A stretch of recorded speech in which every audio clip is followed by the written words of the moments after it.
Sungguh keterlaluan, inilah kisah makam Imam Nawawi dibom Wahabi hingga runtuh pada tahun 2015. Nama Imam Nawawi memang bisa dibilang agak mirip dengan Imam Nawawi Banten. Siapa yang tidak kenal dengan sosok intelektual Islam abad ke-13 Masehi yang sangat dihormati dan karya jasanya sangat bermanfaat bagi umat muslim di seluruh dunia hingga saat ini. Beliau merupakan penulis kitab Riyadhus Shalihin yang sangat luar biasa keilmuannya. Beliau adalah ulama fikih yang sangat dihormati dalam kalangan umat Islam. Mari kita melihat lebih dekat tentang biografi singkat Imam Nawawi. Dahulu saat menimba ilmu agama, hampir 4 tahun lebih beliau makan roti kering dan minum air putih, tidak ada waktu untuk memasak masakan enak karena beliau sibuk belajar. Buah-buahan yang banyak tersedia di pasar-pasar Damaskus pun jarang beliau makan, karena khawatir yang beliau makan itu adalah buah-buahan hasil dari tanah wakaf milik umat Islam. Imam Nawawi juga dikenal memiliki banyak karomah luar biasa. Cerita tentang karomah Imam Nawawi juga memenuhi buku-buku yang membahas tentang karamah ulama, antara lain disebut sebagai kompilasi menulis di malam hari, cahaya memancar dari ujung jari-jari beliau sehingga menerangi tempat beliau menulis. Nama panjang Imam Nawawi adalah Imam Muhyiddin Abu Zakaria Yahya bin Syaraf Nawawi.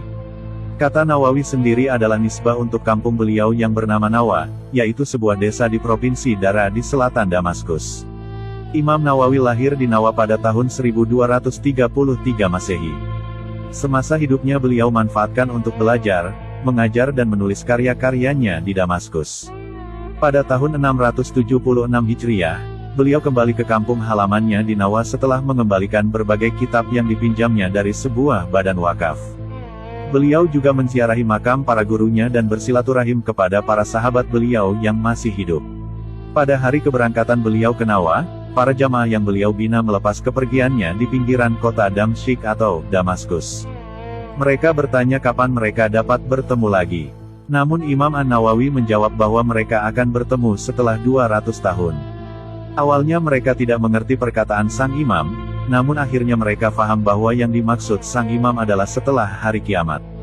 Pada saat wafatnya Imam Nawawi, kabar itu menyebar luas hingga Damaskus. Semua orang bersedih dan kehilangan atas wafatnya sang imam. Penguasa saat itu, Izzuddin Muhammad bin Soid juga menyempatkan datang dan menyolatkan jenazah Imam Nawawi. Imam Nawawi dahulu wafat pada tanggal 24 Rajab tahun 676 Hijriah dan dimakamkan di Nawa Provinsi Dera Suriah, atau dekat perbatasan Yordania saat ini. Meskipun beliau wafat relatif muda dan pada usia yang sangat produktif yaitu 45 tahun, tetapi di kalangan ulama zamannya beliau sangat dihormati sebagai seorang ulama teladan. Imam Nawawi diketahui meninggalkan banyak karya yang luar biasa.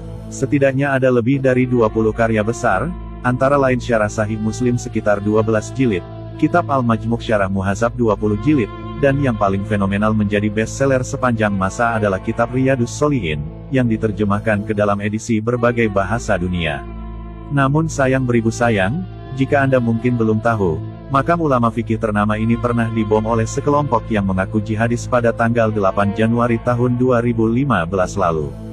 Dikutip dari kantor berita lokal wilayah Nawa, merilis video berdurasi pukul 1:03 yang berisi rilis pendek puing-puing makam Imam Nawawi setelah diledakkan oleh sekawanan orang tak dikenal, sehingga menambahkan komentar dalam video tersebut.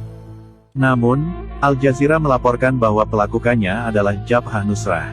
Pejuang Al-Nusra menganggap bahwa penghormatan kepada makam Imam Nawawi tersebut sama halnya dengan menyembah berhala. Mereka menyamakan aksi mereka dengan penghancuran kuil berhala. Mereka menanam bahan peledak tepat di tengah-tengah makam Imam Nawawi. Kemudian, suara ledakan bom ini dikeluarkan hingga terdengar seluruh penjuru kota Nawa. Sebelum meledakkan makam Imam Nawawi ini, Jabhah Nusrah yang berafiliasi kepada sekte Wahabi ini juga pernah meledakkan makam sahabat Nabi Muhammad yaitu Ammar bin Yasir yang juga terhubung di Suriah. Setelah meledakkan kuburan-kuburan yang mereka anggap sebagai pusat syirik dan menyembah berhala, biasanya mereka tertawa terbahak-bahak sambil meneriakkan kalimat takbir Allahu Akbar. Padahal, makam itu adalah tempat peristirahatan terakhir ulama fikih yang sangat alim dan berjasa dalam Islam.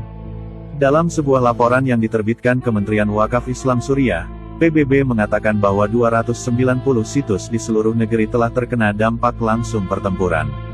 Sebanyak 24 situs hancur, 104 rusak berat, 85 rusak sedang, dan 77 kemungkinan rusak.